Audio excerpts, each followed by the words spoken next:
Hello chess friends, this is City Master Valery Lvov, and in our lecture today I'm going to continue our series on the attacking chess and some of the most important things to know when attacking the opponent and when basically you are promoting an attack.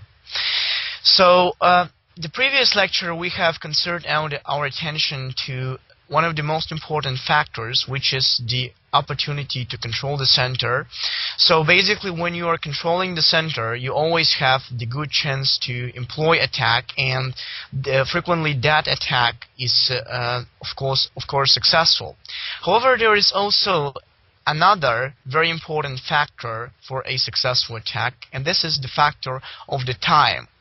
So time, as in chess it's called tempos, is one of the most important aspects of every attack. So one tempo can often change the result of the game, and of course it's decisive to have or even one when attacking.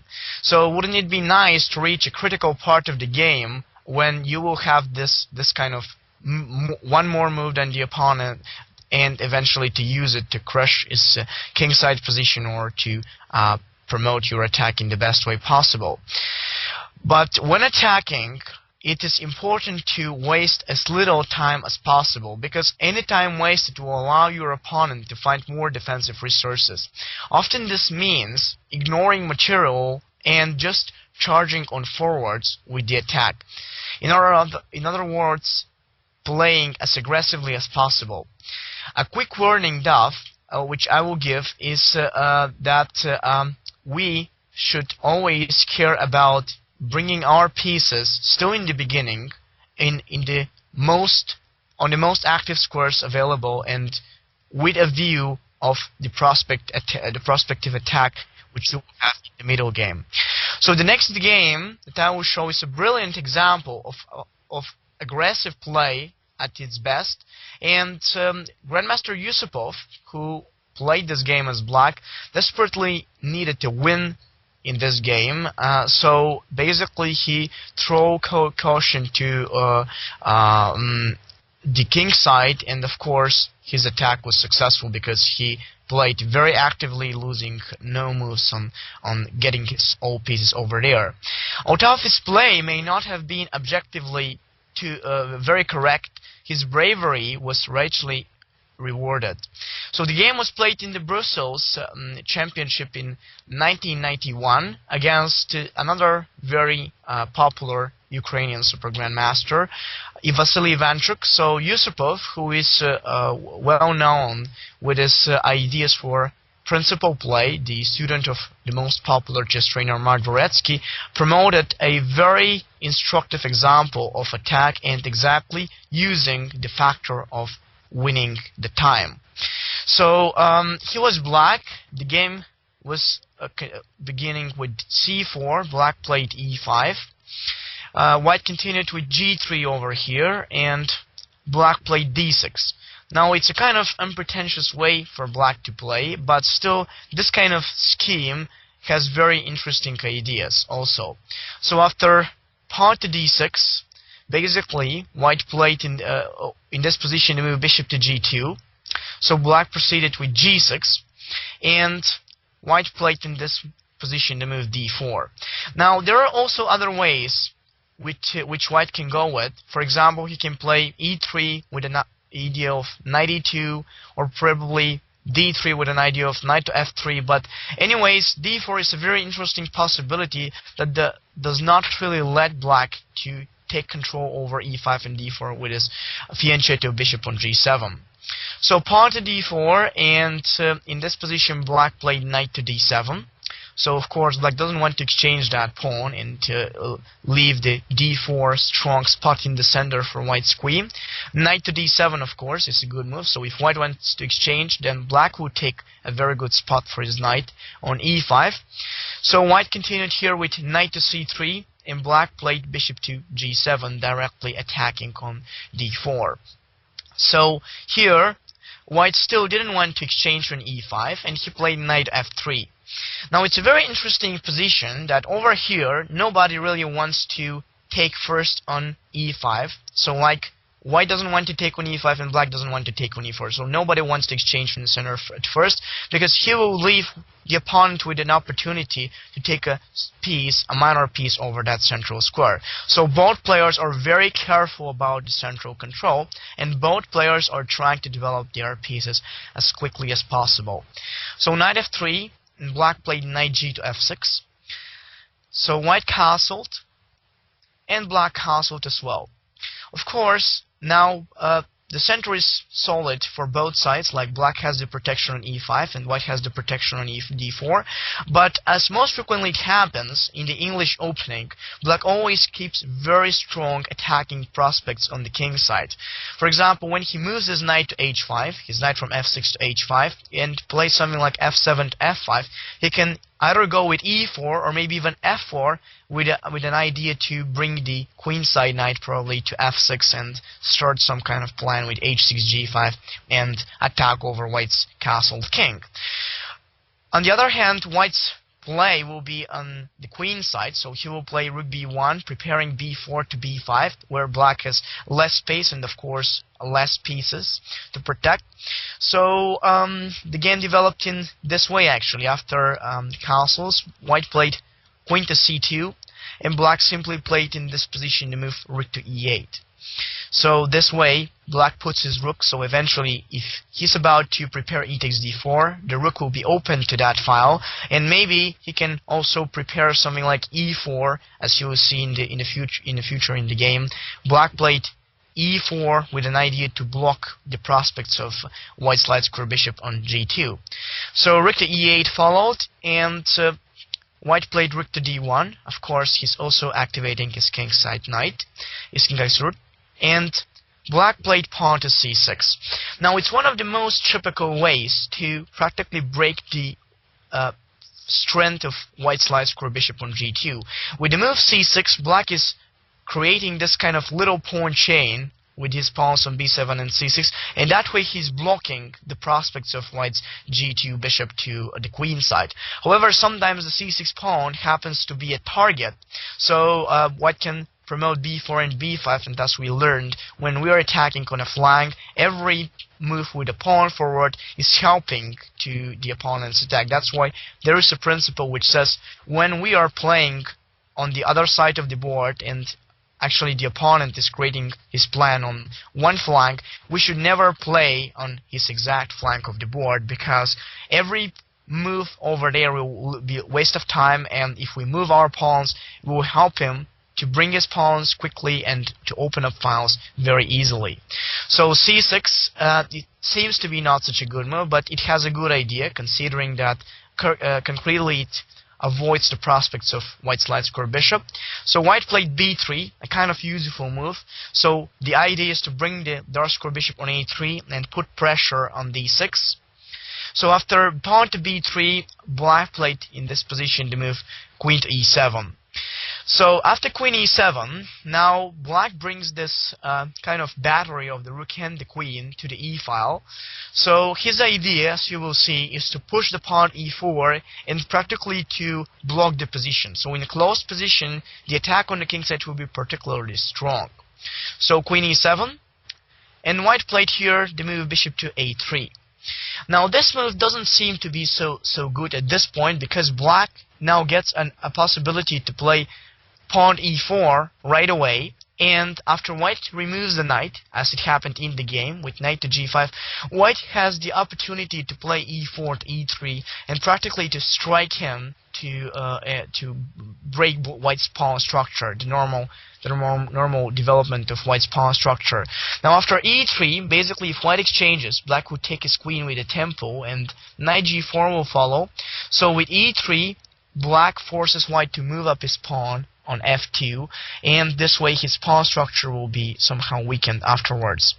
White played f4 in this position, and now if we look at this position in a kind of more profound way, we'll see that e3 pawn doesn't seem to be too strong at all. Like, it doesn't control very important squares in white's position, and in the same time it seems that white's queen on c2 as well as some other pieces will be able to attack that pawn on a later stage, so it could become a weakness since it's already in white's territory.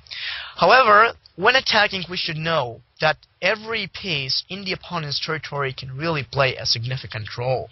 So for example, the pawn on e3 seems to not to do something particular at this particular moment, but still black might be able to use it at some time in future. So after f4, what black did in this case was to play the move knight f8 and simply to begin his plan to bring more pieces on the king's side where eventually he will play. Now also in this position we see a target in white's king's position, and this is exactly the pawn on f4. So the pawn on f4 is a target because it can basically be attacked quite easily with some moves like h6 and g5. So eventually, if that pawn is attacked, white's king will leave only with 2 pawns, if this is exchanged, with only 2 pawns that will cover his position. So we know that every piece moved from the pawn could be a target. Now f4 is the more advanced pawn, so it will be a very easy target for black to attack. So knight f8, preparing bishop to f5, which actually followed next move. After white played pawn to b4 with an idea to bring the queen to a4 or b3, black of course developed his bishop to f5 with a tempo. White played in this position queen b3, preparing something like b5, and of course now black thought about an outline how to really continue his attack on the king's side. So we already know the flank of the board, we already know where we are about to play, but still we have to figure out a way how exactly we will play our moves over there. And actually in such positions it's very important if you don't play move for move, move by move, but still think with a short outline. Now that is my advice for thinking in such positions. When you're attacking, if you don't see particular ways how you can exploit some weaknesses in the opponent's positions, think with a short outline connected with 3 or 4 moves in a row that you are about to play.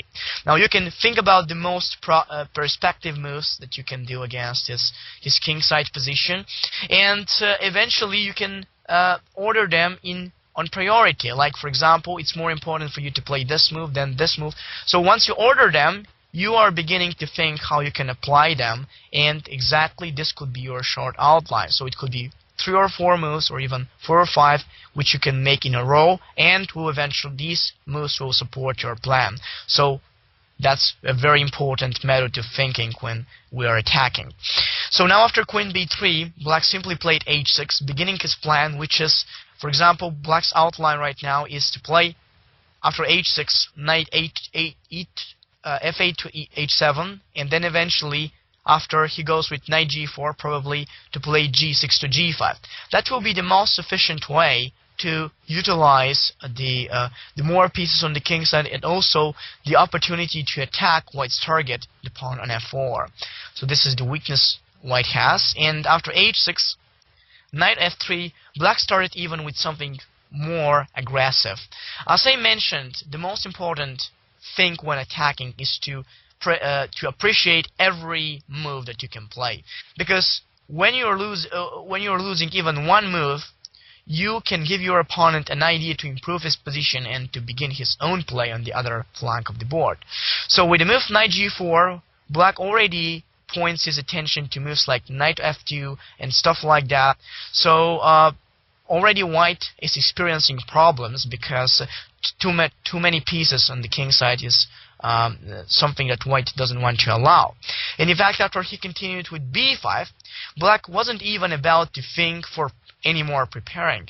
It was already set. As we know, 3 pieces are needed. Now black has these 3 pieces, the bishop on f5 and the knight on g4 and the pawn on e3. So we have the rule of thumb that 3 pieces are needed to attack. And what black did was the simple move of g5, directly using the g pawn to attack white's target, the one on f4. So as we know, such pawns could be used to destroy the opponent's king's bastions, and that way, when his king gets uncovered, we use our pieces to attack directly against his king. So it's more rare to attack with pieces against pawns if we don't have a chance to attack with our pawns against his pawns, just because then we will keep our minor and major pieces to directly attack against this king, so we can use our pawns. And now g5 was played, so white simply exchanged b takes c6, b takes c6, and in this position white decided to play a very interesting continuation, but of course a kind of risky move. So he played knight e5, which is the beginning of a totally wrong plan. That's a very risky policy actually, as black gets a big attack on the king side in a very short time, and the game is now a race. Will white win on the queen side, or will black win on the king side? So after knight e5, as you can see, black can't take with the d pawn because there is the pin against the e7 queen, but what black did was the simple g takes f4. Already, black is starting to open up files over white's queen side, over white's king side. So he's sacrificing all the pawns that and also some other material that could be on the queen side, just with the idea to advance his plan on the king side, his play over there a lot faster. Now white took on c6 with his knight, just taking it away from the threat. And of course, black played the simple queen g4, already getting 3 pieces, 4 pieces actually attacking. The queen on g5, the knight on g4, the bishop on f5, together with the f4 pawn, we have 4. So only one way to go, and that is towards the white king, queen g5. So with this move, actually, black gives up one more pawn, which white, of course, took. So the delicious pawn on d6 seems to give white a chance to introduce his dark square bishop on protection of the queen of the king side. So that seemed to be quite well, but still black simply promoted knight to g6.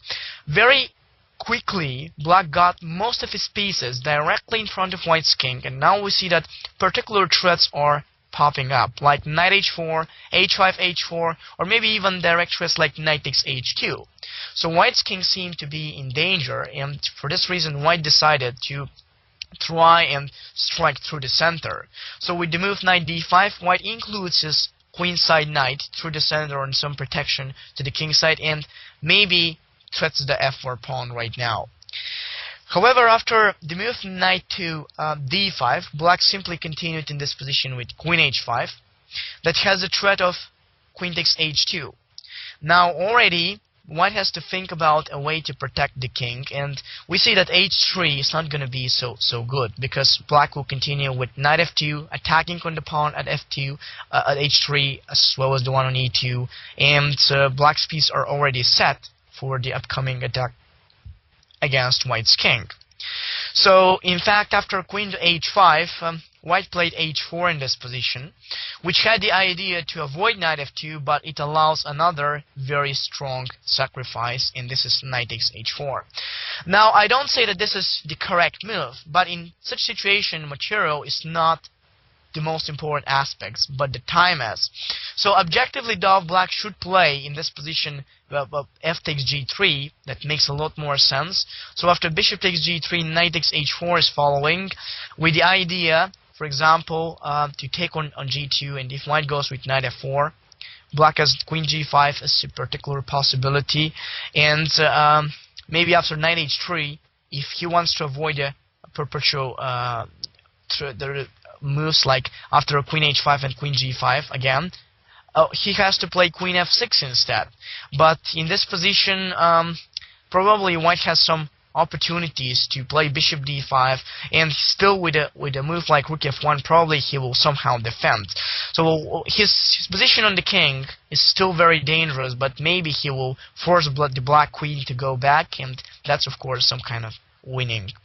And instead, Yusupov, as black didn't want really to go back, and he decided to sacrifice a knight in order to break white's pawn bastions. And of course, no matter that this was not really too correct, on the practical chess game, most of the players do not really find the right way to continue, just because the position becomes so complicated and the threats against the king are so strong that many players feel very confused, and they cannot really calculate all the upcoming lines.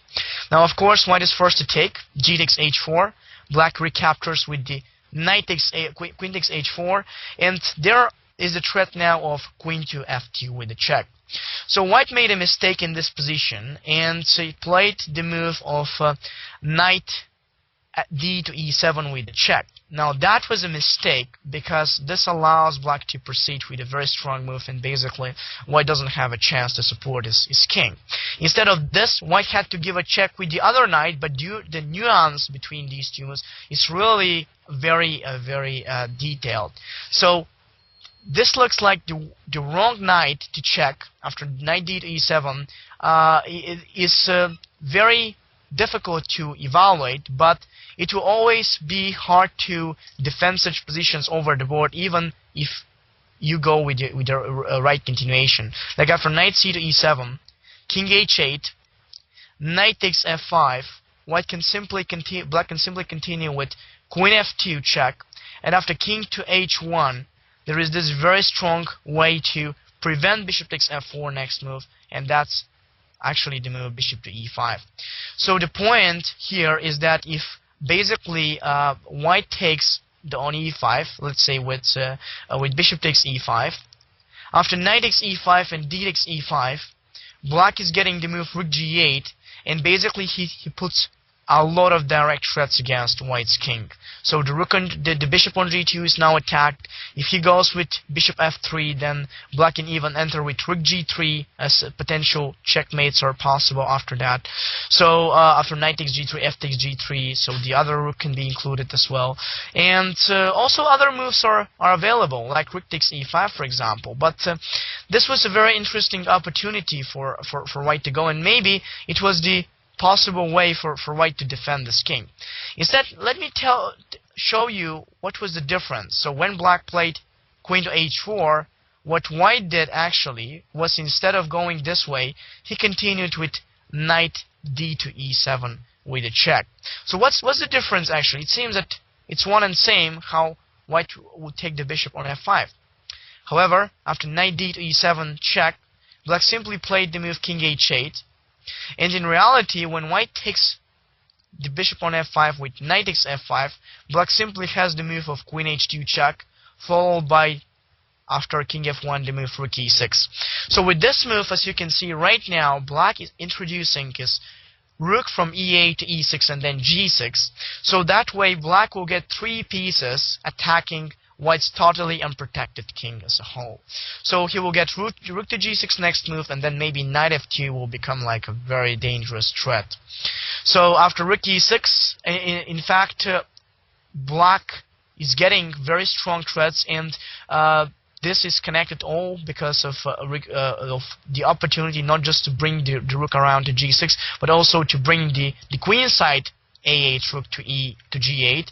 So you should always be thinking about which pieces are sitting idle and how to improve their positioning. So black's attack is only strong because of his pieces that are able to access the king's side.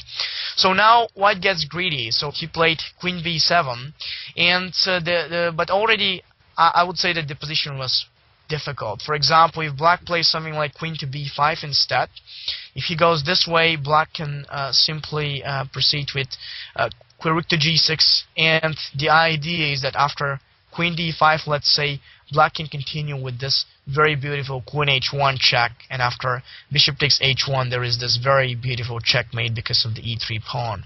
So rook g1, a checkmate coming.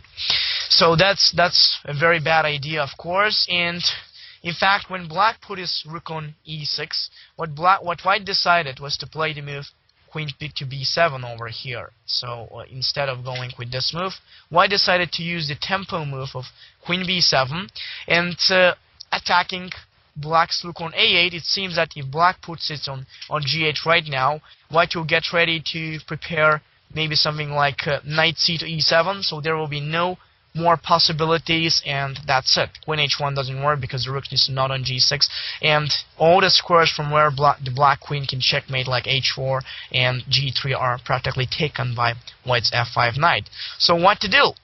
Well, in this position, Yusupov came up with a really tremendous attacking move, which follows the exact principle how important it is to follow each move that contains direct threats. It's forcing, and in the same time, it has the basis of getting more and more time for our attacking possibilities. So this was rook to g6, sacrificing the rook on a8 but introducing the third piece into the attack against white's king.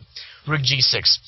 A brilliant move, giving up the rook to gain time and, of course, promote a successful attack. White simply took, queen takes a8 check, and now black played king to h7. So here, as you can see, the threat is still to go with queen h1 check, and then maybe knight h2 will be followed by rook g1 checkmate. So white doesn't have any chances to protect no matter what he plays. The pawn on e3 takes away all the possibilities for white to save. For instance, after knight e5, black still goes with this kind of little combination, and his OPs are represented against white's king.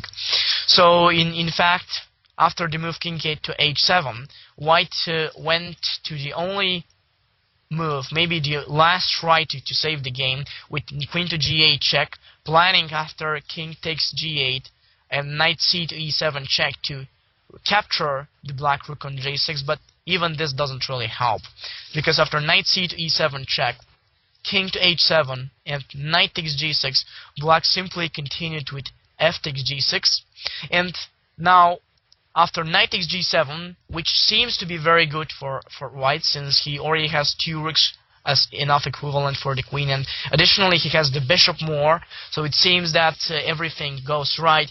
Black played the amazing move of knight f to f2 that actually finishes the game. The basic point behind this move is, the basic idea is knight h3 with unstoppable mate threats, so this was another brilliant move that actually shows how strong is black's attack against the white king, and of course the impossibility for white to take any pieces on counterplay or maybe to support his king. So knight f2. Now, of course, if white goes with rook b1, knight h3 puts a direct checkmate threat from g1, and in the same time, after knight to h3, if white takes it, then there is this queen f2 checkmate. So white decided to care about something else, and in fact, after knight f2, white played bishop to f4, takes f4, just to destroy that pawn and probably deflect black's queen from there. But still, after queen takes f4, black keeps some threats with moving of the knight. So white played knight to e6, but black simply brought his queen back to the dangerous position, again renewing the threat of knight h3. And of course, white doesn't have any chance to stop it. Like after rook d to b1, black simply continued with knight h3, and after rook d7 check, king g8, rook to b8 check, as white played exactly, queen takes b8. Simply this position is lost, because after bishop takes h3, black found this very strong queen g3 that puts white into a completely lost position. There is no way to actually protect this pawn on f2, so next move there is a checkmate, queen f2 checkmate. So this is a powerful game and one of my personal favorites. Black just powered and towered white's king, giving little consideration to the material and mostly concentrating his time, his attention to the time and the speed of his threats and how strongly his initiative is going to develop. So you can remember that basically the time can serve you very well when you are about to attack your opponent.